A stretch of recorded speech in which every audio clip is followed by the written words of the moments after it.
Para a gente fechar o Poder Executivo, vamos falar da responsabilidade do presidente, né, e suas imunidades, prerrogativas. Né?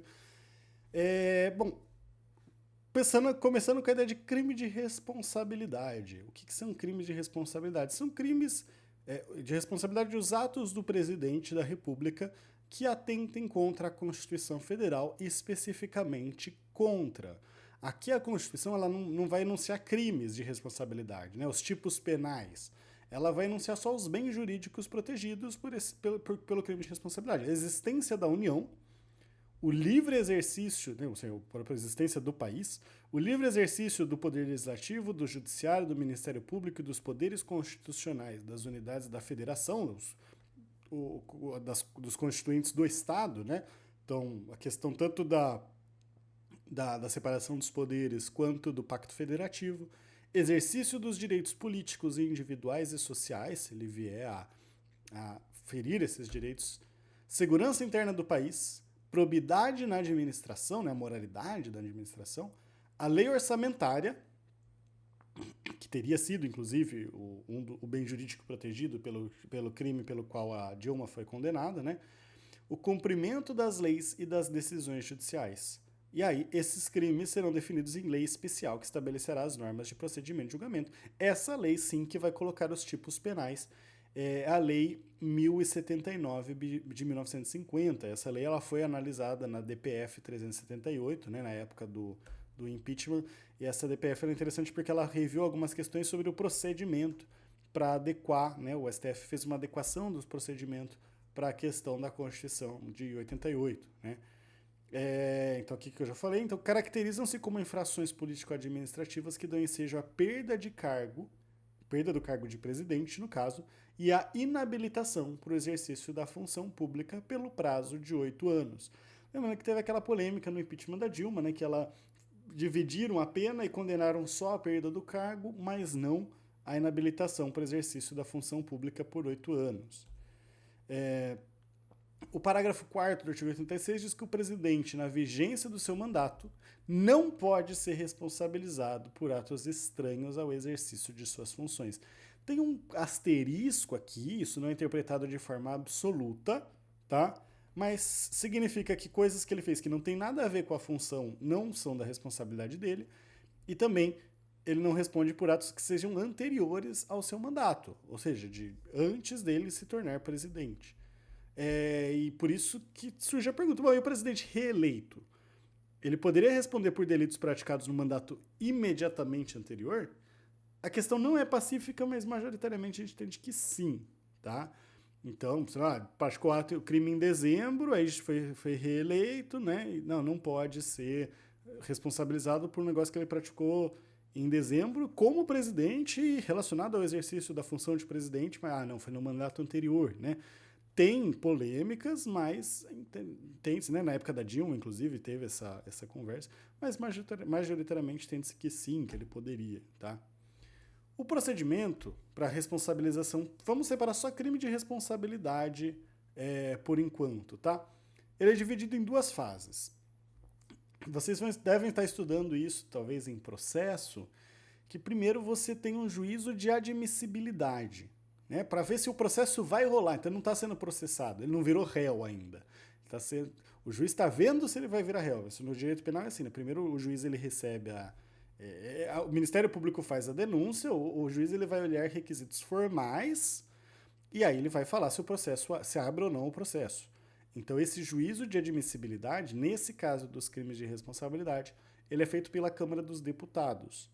Então, a acusação por crime de responsabilidade, quem pode fazer é qualquer cidadão. Chove, né? Sempre tem um monte de pedido de impeachment feito por cidadãos, sejam juristas ou não. Então, a acusação pode ser feita por qualquer um. Aí, a mesa diretora tem o papel de colocar ou não em pauta, né? Não necessariamente tudo precisa ser colocado em pauta, quem decide é o presidente da Câmara dos Deputados. E aí, se a matéria for considerada objeto de deliberação, será designada uma comissão especial para apreciar. Então, o presidente do Congresso, né, o presidente da Câmara dos Deputados, falou, não, ó, essa denúncia aqui tem sentido. Ele faz um filtro, é discricionário, de certa forma, e ele fala, ó, essa essa denúncia tem sentido. Ele cria uma comissão especial para apreciar a denúncia. E aí, disso vai ser colocado depois para deliberação, para votação, né? E caso seja votado, aí passa para o processo de julgamento. Aí sim abre o processo, o presidente se torna réu. Esse processo é feito perante o Senado, só que o Senado sendo presidido não pelo presidente do Senado, e sim pelo presidente do STF. Na Câmara dos Deputados, tem que ser admitida a acusação por 2/3 dos votos dos membros da Câmara. Então, uma maioria qualificada que a gente chama, tá? Quando é mais da metade, a gente chama de maioria qualificada, e aí pode ser 2/3, pode ser 3/5, né? E aí, se for admitido, ele é submetido a julgamento pelo Senado. Após recebida a denúncia ou queixa-crime, aqui estou colocando no STF também, mas a STF é só para processo de crime comum, tá? Ou instaurado o processo no Senado. Então, não é quando a Câmara aprova. A Câmara aprovou, aí vai para o Senado. O Senado, ele tem que instaurar o processo. Ele instaurando o processo, fica suspenso o presidente das suas funções pelo prazo de 180 dias. E se passar 180 dias, ele volta para o cargo, né? Porque senão o Senado poderia só ficar enrolando, não julgar para ele não voltar, mas que também não querendo condenar, sabe? Sabe que não vai passar a votação, aí não pauta a votação. Certo que é o presidente do STF, mas mesmo assim poderia acontecer, né?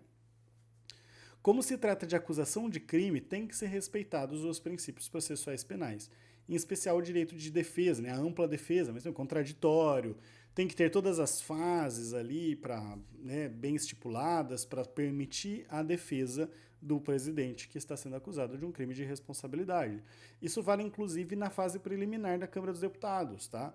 Então, mesmo na Câmara dos Deputados, que seria tipo como se você está lá na delegacia ainda, mas tem que ser respeitados os princípios processuais penais. Que vocês vão estudar melhor lá em processo penal, mas que todo mundo tem alguma noção, né? Questão de produção de provas e tudo mais. Direito de defesa, tudo isso tem que ser respeitado. Por quê? Porque assim, se não fosse, né, imagina, a aprovação ali do processo, ele é afastado da presidência. É uma consequência muito forte, né? Então, muito pesada. Então, ele tem ali o direito de defesa desde então. A votação, ela é aberta, ou seja, né, que a gente chama de votação nominal também. Cada um tem que falar em quem que vota. Teve até, na época da Dilma, aquele espetáculo de que o povo fala, pela família, né? Falava umas coisas meio que não tem nada a ver com o processo penal mesmo, mas a votação é aberta, todo mundo sabe quem votou. Tem até o do Cunha, né? Que Deus tenha piedade dessa nação, que virou até vírgula lá do Medo de Brasília. Então, a votação tem natureza política, portanto, seu mérito é insuscetível de controle judicial. Há controvérsias nisso aqui, tem muita gente que diz que, bom, é natureza política, mas o processo é penal, né? Então deveria respeitar a questão penal, mas não tem um controle sobre esse processo. Então a pessoa pode ir lá e votar pela família ou por qualquer coisa lá que venha na cabeça dela, e mesmo sendo um processo penal, não tem um controle muito desses votos nesse sentido, né? Mas cabe ao judiciário aferir a regularidade do processo de impeachment, né? Teve violação a direito, não teve direito de defesa, não teve direito ao contraditório, foi tomada uma decisão sem ouvir a parte, coisas assim o judiciário pode tomar, mas são questões processuais, não o voto de cada parlamentar para abrir o processo ou não, para condenar ou não, isso aí o judiciário não controla. E ninguém controla, tá? O quórum para recebimento da denúncia do Senado Federal é maioria simples. Então vamos pensar aqui na cena do tempo. Qualquer cidadão faz a denúncia, né, do impeachment, do crime de responsabilidade. Qualquer cidadão pode fazer. O presidente da Câmara dos Deputados, ele põe em pauta, cria uma comissão especial para analisar. Essa comissão faz um parecer e vai para votação no plenário. 2/3 dos membros da Câmara, e aí quando eu falo 2/3 dos membros, é de todos os membros, tá? Mesmo quem não votou. Quem não votou conta como não. Não tem abstenção. É sim ou não. A abstenção conta como não. Então, votou, é encaminhado para o Senado. O Senado ele vai votar pelo recebimento da denúncia ou não. Esse é a maioria simples, ele só está recebendo o que já foi votado na Câmara dos Deputados. Mas é interessante, né? Porque a maioria simples e essa decisão afasta o presidente. Então é afastado o presidente, Aí vai rolar o processo com acusação, produção de provas, tudo mais. E aí o quórum para condenação é o mesmo lá da Câmara que a gente viu, 2/3 também dos membros. A condenação exonera do cargo e traz a inabilitação para o exercício da função de 8 anos, mas lembrando, como eu disse, no impeachment da Dilma Rousseff, que teve uma cisão bem controversa, né, independente de apoiar ou não a Dilma, de achar que o impeachment foi ou não um golpe, mas foi bem controverso a questão de você dividir a pena, né? Ela foi condenada só à perda do cargo e não à inabilitação para o exercício da função. Aí, o que acontece? Pode ser que o presidente renuncie ao mandato no processo do crime de responsabilidade. Foi o que o Fernando Collor fez. E aí gerou uma controvérsia se o processo podia ou não continuar após a renúncia. No caso do Collor, uma decisão pontual, o Senado deliberou e decidiu que o processo continuaria por causa da possibilidade da pena de inabilitação para o exercício do cargo, na qual ele foi condenado. E o STF referendou essa decisão. Porque se for só perda do cargo, a única coisa que ele pode sofrer é a perda do cargo. Não faz sentido continuar, ele já não está mais no cargo, né? Então não faz sentido continuar. Ele não vai preso pelo processo de impeachment, tá? Pode ir por outros crimes que ele tenha cometido, que sejam crimes de prisão, mas os crimes de responsabilidade, as penas são essas, né? Então o Senado só não poderia condenar a perda do cargo, mas como pode condenar a inegibilidade por 8 anos, entende-se que o processo continua. Mas foi uma decisão pontual, como eu disse, né? E se for crime comum, o processo é de competência do STF. O presidente da República, na vigência, que a gente chama, gente, não é foro privilegiado, nome técnico, tá? É foro por prerrogativa de função, porque o privilégio é da pessoa. E o privilégio não é do presidente, da pessoa do presidente, porque se ele sair do cargo, aí ele não vai continuar sendo foro de competência do STF. A prerrogativa ela é da função, então enquanto ele está na função de presidente, ele tem essa prerrogativa de ser julgado pelo STF. Que assim, tem gente que acha, nossa, isso é bom. Não necessariamente, tá? O processo é mais rápido, você vai ser condenado mais rápido, vai ter menos direito de defesa, tem vários problemas aí também. Não tem direito a recurso, né? O presidente da República, na vigência do seu mandato, não pode ser responsabilizado por atos estranhos ao exercício de suas funções. A gente já falou disso, né? Vamos retomar aqui essa imunidade. A imunidade ela não impede a abertura de inquérito para apuração. Então o presidente cometeu sei lá, sonegou imposto lá, só que antes dele ser presidente, ou depois mesmo, né? Ele sonegou imposto como uma pessoa privada, não tem nada a ver com a função de presidente. Pode abrir inquérito. O que é inquérito? Investigação, apuração, né? Só que esse inquérito ele só vai ser abrido por ordem e sob a supervisão do STF. Né? Isso foi decidido em algumas questões de ordem e inquéritos específicos. Por quê? Aqui a ideia não é, tipo, o presidente tem um privilégio porque ele é presidente e ele está sendo beneficiado. Não. A ideia é que a estabilidade da nação ela é mais importante do que a persecução penal. Não é que ela é mais importante, é que a importância vai ter que ser analisada caso a caso. Então, se for um crime menor, então não vamos acabar com toda a estabilidade da nação, porque isso gera estabilidade, gera perda de confiança de credores, né, de investidores, gera atrito no jogo entre poderes, que vai respaldar em toda a nação. Então, você tem um juízo aí que deve ser feito, e aí pelo STF ele vai ordenar a própria abertura da investigação, mas pode ser feita. O julgamento só acontece em momento posterior. Por quê? Porque ele é um ato que não tem a ver com o exercício do mandato. Aí acabou o mandato, ele pode ser julgado. Né? Já fez a investigação, se o STF permitiu, só mandar a denúncia. Não fez? Faz a investigação e manda a denúncia depois do mandato. Nesse tempo, não corre prescrição, tá? Então não tem, vai prescrever o crime porque ele não pode ser julgado. Não, a prescrição não corre.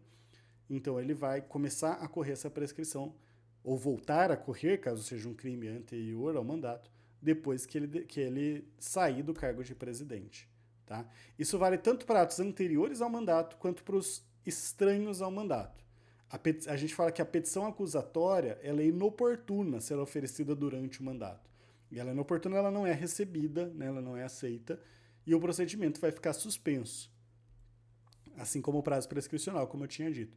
Agora, quando que ele vai ser julgado pelo STF, então? Já que falei que crimes comuns, ele é julgado pelo STF, mas só enquanto ele é presidente. Mas você não está falando que ele só é julgado depois? Se não tiver a ver com o mandato. Para atos praticados no exercício da função ou em razão dela, que não sejam crimes de responsabilidade, o PGR, né, o Procurador-Geral da República, ou o querelante, deixo para vocês descobrirem a diferença disso mais aprofundadamente lá em direito penal. Mas o procurador, né, o Ministério Público, ele vai oferecer a denúncia em caso de ação pública, né, ação penal pública. E o querelante, ele vai oferecer a queixa-crime no caso de ação penal privada. E vocês vão estudar isso melhor em direito penal. E isso tem que ser oferecido perante o STF, que é quem é competente para julgar. Aí o STF vai solicitar à Câmara dos Deputados, né, e de imediato, sem controle prévio. Chegou lá a denúncia, chegou a queixa-crime, o STF nem olha, manda para a Câmara dos Deputados e para a Câmara dos Deputados fazer autorização para deliberar sobre a denúncia. Então tem esse juízo político também.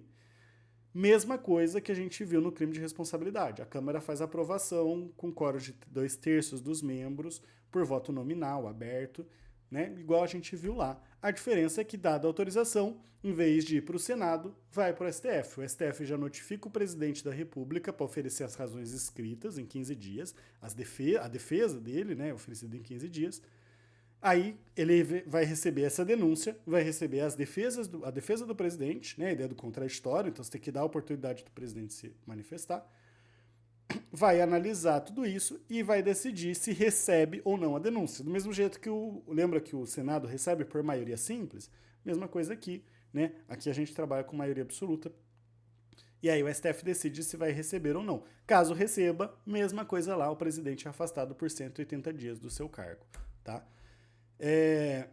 Em algumas questões, enquanto não tiver sentença condenatória nas infrações comuns, o presidente não está sujeito à prisão. Então, mesmo que ele esteja afastado do cargo, ele não vai ser preso preventivamente, nem nada nesse sentido. Só se ele for condenado. Aí sim, se ele for condenado, aí ele vai preso.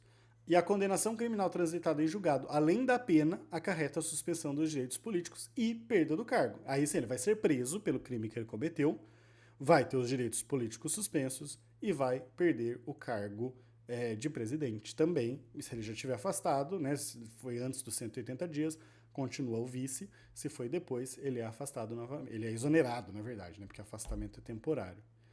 Agora, se a Câmara negar a autorização, a Câmara fala, não vai ter esse processo, o STF não vai julgar esse crime, o que acontece? Suspende até o fim do mandato. Quando acabou o mandato, é retomado, porque ele está sendo acusado de um crime. Né? A gente não pode falar que ele cometeu um crime porque só depois de julgado que a gente pode falar isso, né? De transitado em julgado.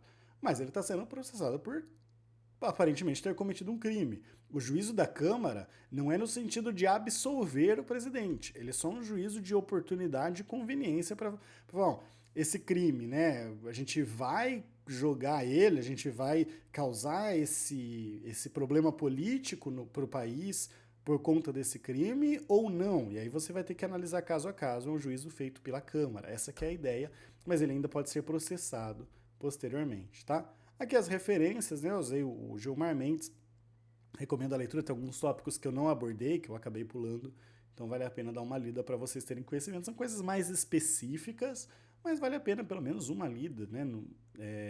Para ter conhecimento de que isso existe.